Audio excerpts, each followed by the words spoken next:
Monumen Perjuangan Rakyat Bali berdiri megah di tengah-tengah lapangan renon Niti Mandala Denpasar.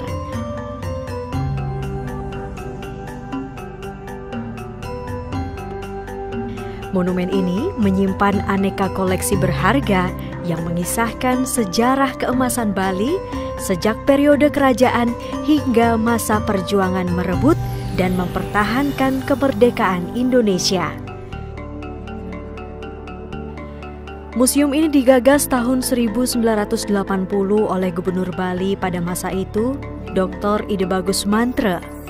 Lalu, pada tahun 1981, diadakan sayembara desain monumen yang dimenangkan oleh Ide Bagus Yatnya, seorang mahasiswa jurusan arsitektur Fakultas Teknik Universitas Udayana. Pada tahun 1988 dilakukan peletakan batu pertama, dan pada tahun 2001, bangunan fisik monumen selesai dibangun.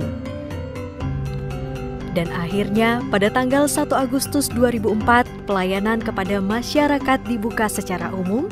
Setelah sebelumnya pada bulan Juni 2003, peresmian monumen dilakukan oleh Presiden RI pada saat itu, Ibu Megawati Soekarnoputri.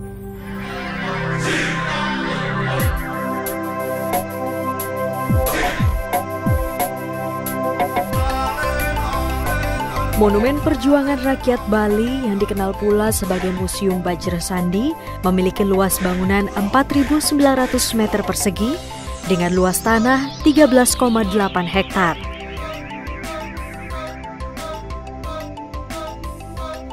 Nama Bajrasandi merujuk pada bentuk bangunan museum yang menyerupai bajra atau genta yang biasa digunakan oleh pendeta Hindu dalam ritual puja dan mantra.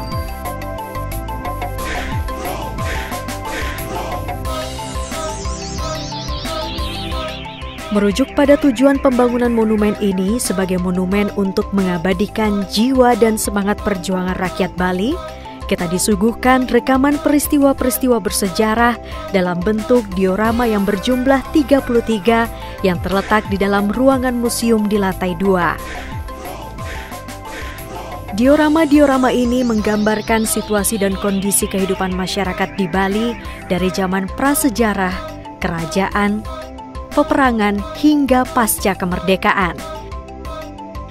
Mari kita simak beberapa adegan dalam diorama yang ada di ruang Madyaning Utama Mandala.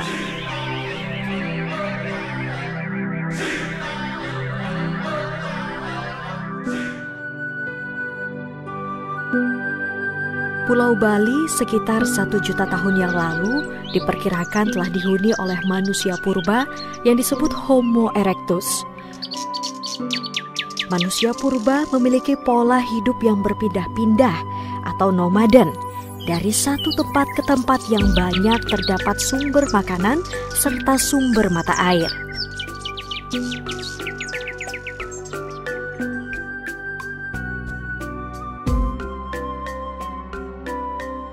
Masa perundagian diperkirakan diawali sekitar 2.500 tahun yang lalu.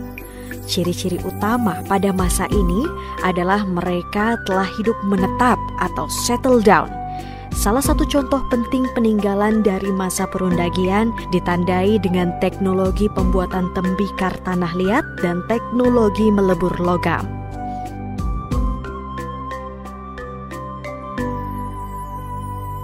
Resi Markandeya adalah seorang pertapa dari Pegunungan Dieng, Jawa Tengah yang memperoleh petunjuk untuk melakukan perjalanan ke arah timur.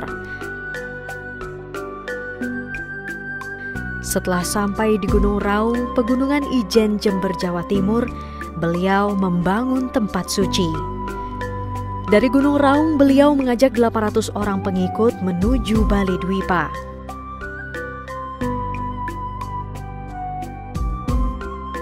Sri Kesari Warmadewa adalah salah satu generasi dinasti Warmadewa bergelar Adipati yang memerintah Bali pada 914 Masehi. Dalam Prasasti Blanjong disebutkan kemenangan Sri Kesari Warmadewa dalam menghadapi musuh di daerah Gurun dan Sual. Mahendra Datta, putri Raja Makutawangsa Wardana dari Kerajaan Galuh, Jawa Timur, menikah dengan Raja Udayana dari Wangsa Warmadewa di Bali, melahirkan Erlangga, Marakata Pangkaja, dan anak bungsu. Ini masa keemasan kehidupan ketatanegaraan yang berlangsung tentram dan aman.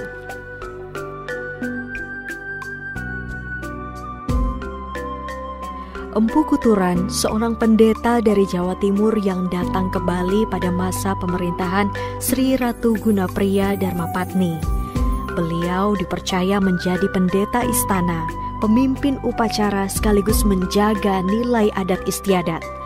Sejarah mencatat dalam pesamuan atau pertemuan di sebuah tempat di desa Bedulu Gianyar yang kini disebut dengan Pura Samuan Tiga, Empu Kuturan memperkenalkan konsep Kayangan Tiga dan paham Trimurti yang menyatukan berbagai aliran agama atau sekte-sekte yang ada pada waktu itu.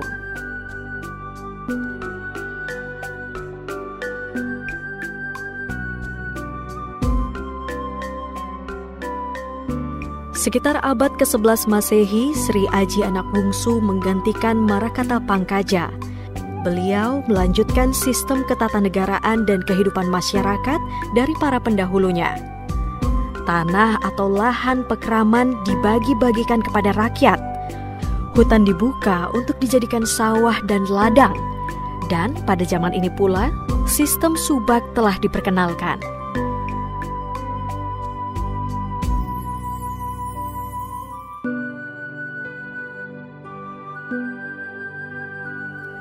Sri Astasura Ratna Bumi Banten atau Sri Gajah Waktra atau Sri Dalem Bedahulu adalah generasi terakhir dari Raja-Raja Bali Age yang memerintah di Istana Singa Mandawa di sekitar Desa Pejeng Gianyar.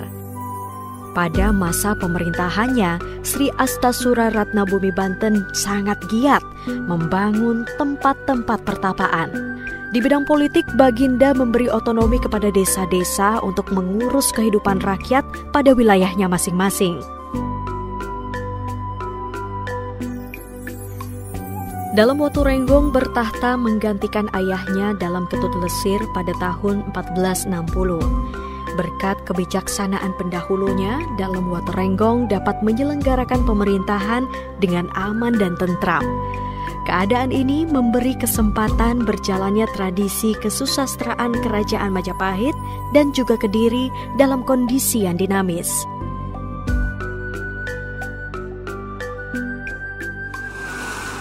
Diorama ini mengisahkan Tirta Yatra dan Yang Nirarta yang bermula dari Gunung Ijen, Jawa Timur hingga Jasirah Timur, Kepulauan Nusantara. Digambarkan pula bagaimana dalam Watu Renggong yang berstana di Gelgel menyambut kedatangan beliau.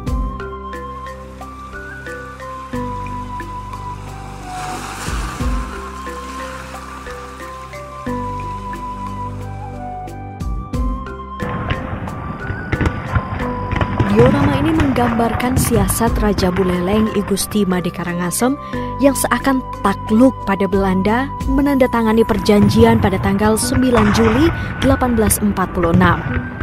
Diam-diam Raja dan Patih Jelantik menyusun kekuatan baru di desa Jagerage dengan membuat strategi pertahanan yang disebut dengan Supit Urang atau Capit Udang. Setelah takluknya Buleleng, kerajaan Klungkung yang kala itu diperintah oleh I Dewa Agung Putra Kusamba telah memperkirakan akan menjadi sasaran Belanda selanjutnya. Istananya berkedudukan di Puri Kusamba, sementara Semarapura dikendalikan oleh Dewa Agung Istrikanya.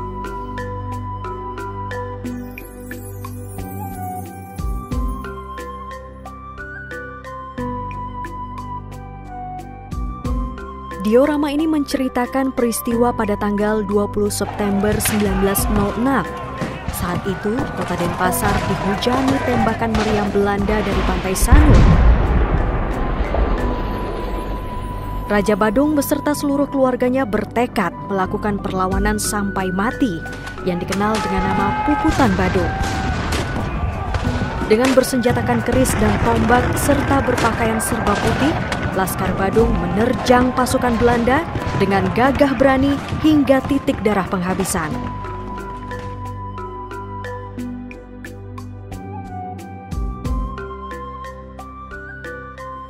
Peristiwa ini diawali oleh Dewa Agung Jambe II, Raja Klungkung yang diminta untuk menyerah oleh Belanda. Permintaan itu ditolak dan Belanda mulai menyerang. Puputan Klungkung terjadi pada 28 April 1908. Saat itu, kerajaan Klungkung menjadi lautan darah.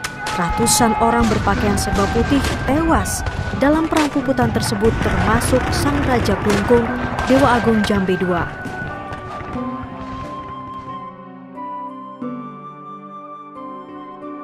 Dengan didirikannya sekolah di Bali sebagai tuntutan politik etis Belanda, masyarakat mulai sadar akan pentingnya pendidikan.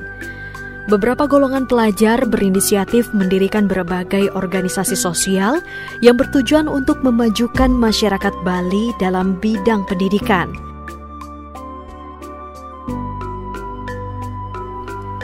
Pada tanggal 19 Februari 1942, bala tentara Jepang mendarat di pantai Sanur. Untuk kepentingan pemerintah militer Jepang menghadapi sekutu, hampir semua penduduk Bali diwajibkan untuk menanam kapas dan jarak guna mendukung logistik perang. Para pemuda diajak bergabung dalam pembela tanah air atau PETA yang berpusat di Tangsi Banyumala Buleleng untuk mendukung perjuangan Asia Timur Raya.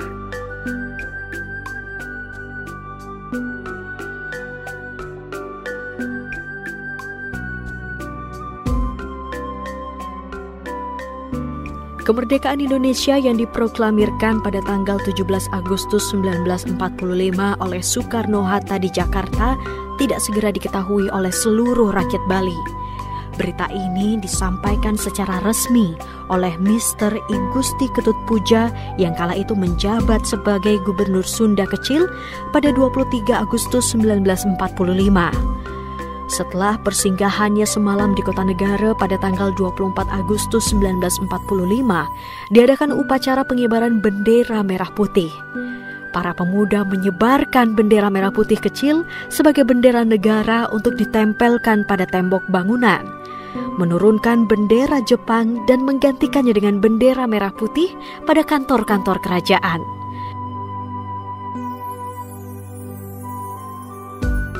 Pada tanggal 4 Maret 1946, terjadilah pertempuran laut antara pasukan ALRI dengan Belanda di Selat Bali. Sebuah kapal Belanda dapat diledakkan dan tenggelam, dan sebuah lagi kembali ke pangkalannya. Pertempuran yang berlangsung selama 15 menit ini memakan korban pihak ALRI, Sumeh Darsono dan Sawalilaha.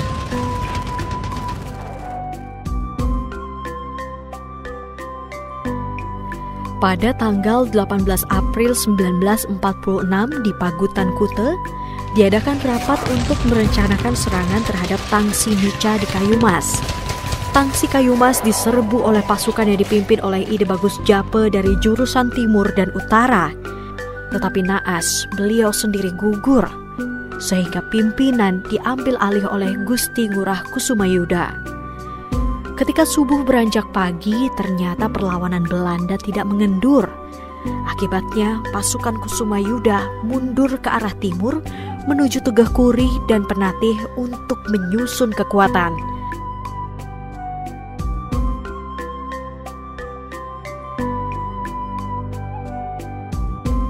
Pada tanggal 20 November 1946, terdengar letusan pistol dari Ngurah Rai sebagai tanda penyerangan terhadap serdadu Belanda. Terjadi baku tembak yang sangat seru. Banyak serdadu Belanda jadi korban sehingga pasukan mengejar dan keluar dari posisi pertahanan. Dan tiba-tiba Nica melakukan serangan dari udara yang mengakibatkan seluruh pasukan Ciung Wenara gugur, kecuali seorang bernama Gusti Konolan yang berhasil diselamatkan oleh rakyat.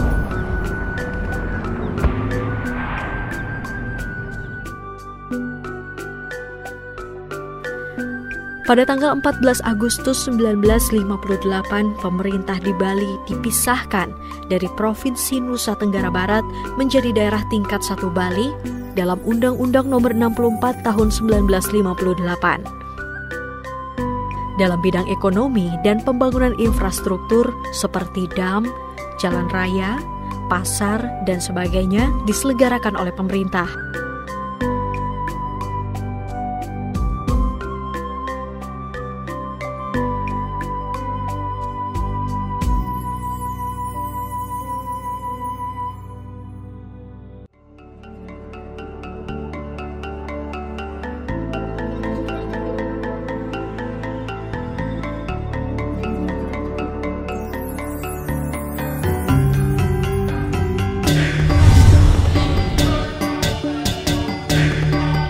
Demikianlah keberadaan Monumen Perjuangan Rakyat Bali atau Museum Bajrasandi.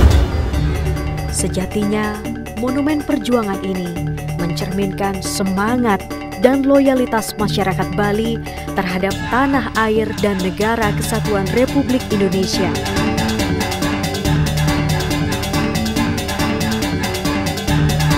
Museum Bajrasandi ini hakikatnya adalah sebuah cermin batin bagi masyarakat Bali khususnya dan juga masyarakat Indonesia.